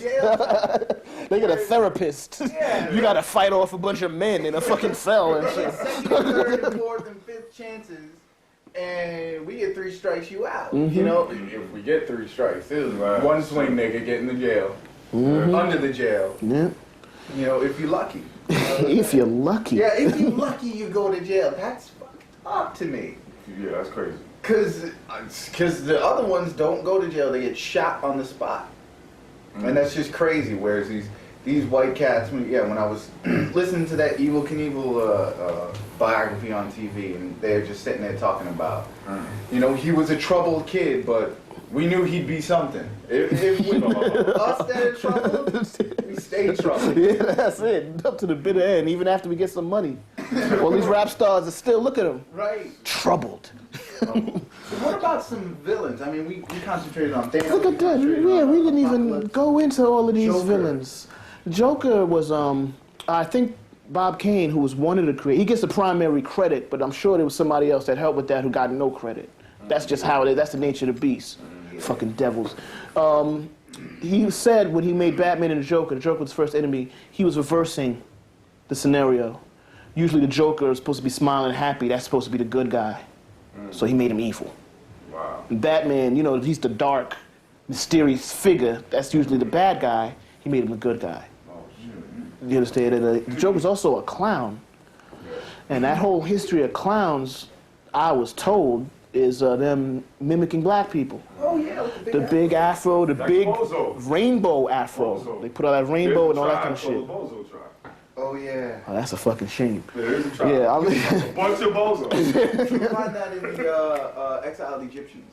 They talk about that. Mustafa Gadala talks about the bozo. We talking about the Exiled Egyptians? Yeah, I just got that. I'm still reading that. So, But, yeah, that's what the clown, we get the minstrels and all of that kind of shit. They're making fun of you when they have all the clowns piling up in the car and all that kind of crazy shit. But we might go into that a little more when we talk about cartoons and Dumbo. We talking about Disney's Dumbo and all that. We'll start, that's on the animation one. But, yeah, that's what the Joker was about. He was just a nut. They never even disclosed his origins in the first thing. That came out later in the movie. Well, you ever read The Killing Joke? Yeah, one of the best comics ever written, in my humble opinion. Yeah, that and Dark Knight Returns. And Dark Knight Returns, so two of the best ones. Oh, the Dark Knight Returns, Brother Tefru was talking about that with me earlier behind the scenes on how Batman kicked Superman's ass for selling out to the government. For being he was a sellout. He was working for Reagan. That's the era the comic book came out in, and Superman had just sold out. All the other superheroes gone now. They forced everybody to retire. Superman was kept around because he worked for the government. Mm-hmm. And I think because the rest of them didn't want to work for the government, they had to retire. They had to hang it up. Mm. They didn't want to be, they wanted to be free agents, but they didn't play that shit in the future. So that's what all that was about with Superman, which is real deep concept in of itself. Yeah, Batman started a whole underground to try to take the streets back. So, I mean, yeah. With his rich ass, he trying to take the streets. I want the streets back and shit. Like he Tony Stark's, the ghost face or some shit. I want the streets back. Batman and shit.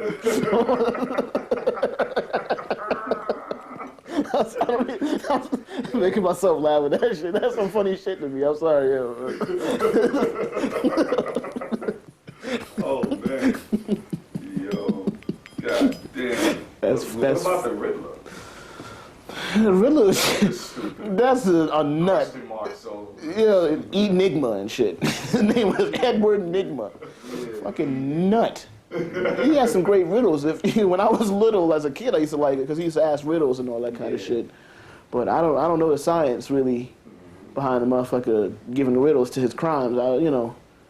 I guess white people do that in a way now when they give up information. That's what we were talking about earlier, when they always got to tell you the truth. Yeah. And the way it's always proposed is in some sort of riddle. Yeah. That hidden meaning, that Masonic. Yeah. You know, he's just the initiator through his riddles. And it's like Oedipus going up to the Sphinx. Yeah. Basically. And in one story, the Riddler said, "Fuck this, I'm tired of getting caught. I ain't giving up no more riddles and shit." He didn't say that literally, you know what I'm saying? Fuck, you know? He didn't say, "Fuck this, I'm tired." He's decided he's gonna stop giving up riddles, and to show how sick he was, he would fall asleep and still perform out the riddles in his sleep.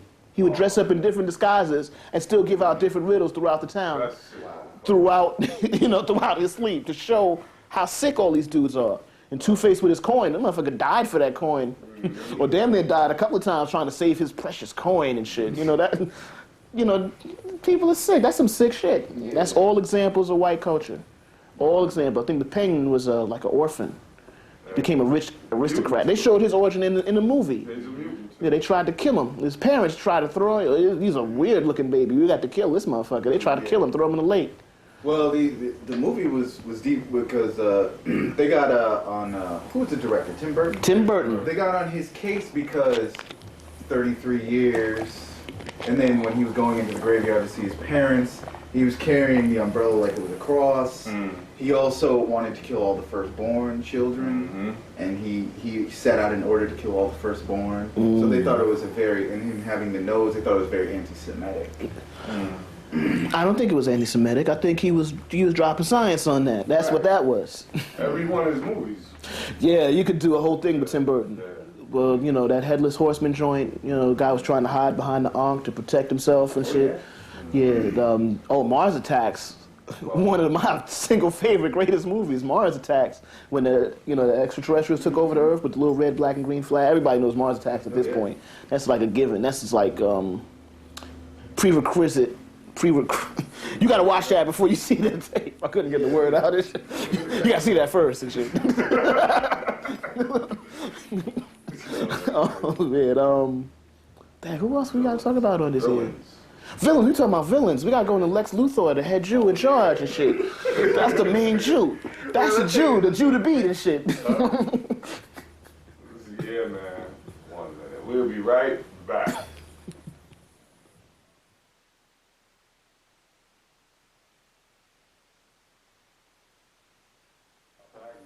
All right, we was talking about Lex Luthor, the Jew to beat, the super Jew.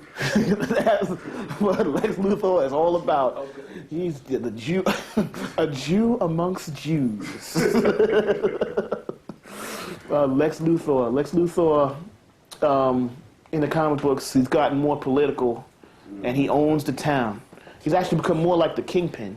Who in the movies they made him into a black guy for some reason. I wonder what they're trying to say about the Kingpin of all crime being a Negroid. I don't know what's up with that. I mean, I don't think no black person's running all the crime. That's some fiction right there. That doesn't sound right to me. I mean, I'm sure the black people are doing crime, getting caught for it, doing time. So if he was the head of a cell block or something, I could see that. But just him being in charge of all the crime, I think that was pushing it a little bit. But Lex Luthor, they always bring out that Superman somehow caused the accident that made him lose his hair. and that they used to be friends. That's what they explored in Smallville. That is the way it was in the comic books. They did used to be friends, and he turned around and became his greatest enemy. And another take on Superman is actually the movie Unbreakable. You know, Samuel Jackson is supposed to be the Lex Luthor of that, the criminal genius, criminal mastermind, the head scientist. You know, and other villains. What other villains we got to talk about over here? Went into the Joker, Lex Luthor, Dr. Doom. We went over Dr. Doom already. Who else is another criminal mastermind? A lot of times the villains don't even have superpowers. They just evil. Ain't that something? They don't get no powers. They don't get hit with no rays or nothing. They just evil. Selfish bastards. We can make a whole tape on Spider-Man's villain. Yeah, Sandman, the Vulture. It's an old bastard and shit. Dr. Octopus. Green Goblin, Hobgoblin. Hobgoblin, all that. Hobgoblin was Green Goblin's son, man. Sort of. He's his spiritual son. He stole his equipment, his technique and style. They're running towards the son in the movie, though. Right. That's the direction they're going. Right. Well, Green Goblin 2 was the original Green Goblin's son. And then Hobgoblin was somebody who came across his formulas and started using it for himself. But he's not really related to the original Green Goblin. Yeah, Dr. Octopus was someone who was been working on some radiation, going back into the 60s again with the radiation. He made the technology for these artificial arms. Radiation hit him and fused the technology to his body. He got like a mental link with his technology. Him and his technology are one. You know what I'm saying? The arms don't even have to be touching him for him to manipulate the arms. You know, so that's a lot of what Dr. Octopus was about. I think the Vulture invented some type of anti-gravity thing for him to fly. That was the science behind him. All these different inventions, most of them were like mad scientists. That's the big thing with the villains. They're usually mad scientists or they just rich and powerful. They got thugs. They got people that work for, they got henchmen, I'm sorry. It's like the henchmen and shit. You see the Batman cartoons, all the Riddler's henchmen wear question marks on them. They gotta have a signia like they in a gang or some shit. You gotta wear certain things to be down with the Joker. You gotta wear the smile. This has been Off the Hook, man. And when will we get we're gonna get a part 2 to this soon. Yeah. So much, man. Yeah, but I think the next one is gonna be the animation one. Yeah. Which I'm gonna just design to just infuriate people and to try to wake them up. Yeah, bro. And always bring about that destruction of the European mind state. All right, and with that, we're going to leave and say peace. We will return with the animation joint. Okay. That's going to be crazy. Okay. Yo, this is Off the